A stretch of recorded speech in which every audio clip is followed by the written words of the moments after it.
ഇങ്ങനെയാണോ നിങ്ങൾ നിങ്ങളുടെ ഓട്ടോമാറ്റിക് വണ്ടി പാർക്ക് ചെയ്യുന്നത്? Please don't do this. എന്താണെന്നല്ലേ പറഞ്ഞുതരാം.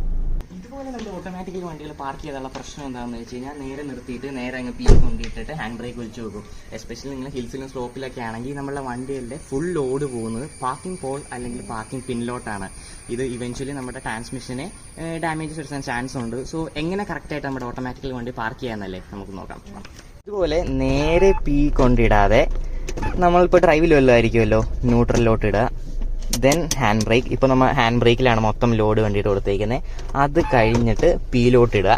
ഇനിയിപ്പോൾ എടുക്കുമ്പോഴും ഇതുപോലെ തന്നെ ന്യൂട്രൽ, ഹാൻഡ് ബ്രേക്ക്, ഡ്രൈവ് ഇതുപോലെ ഇട്ട് കഴിഞ്ഞാൽ നമ്മൾ ഡെഫിനറ്റ്ലി നമ്മുടെ ഓട്ടോമാറ്റിക് വണ്ടികളുടെ ട്രാൻസ്മിഷൻ്റെ ലൈഫ് നമുക്ക് കൂടുതൽ കിട്ടും. അപ്പോൾ നെക്സ്റ്റ് ടൈം നിങ്ങൾ നിങ്ങളുടെ ഓട്ടോമാറ്റിക് വണ്ടി പാർക്ക് ചെയ്യുമ്പോൾ make sure that you are doing in the correct way. അപ്പോൾ അടുത്തൊരു ഓട്ടോമോട്ടീവ് ടിപ്പായിട്ട് അടുത്ത ദിവസം കാണാം. Till then, well, it's me Dev Ragesh signing out. By.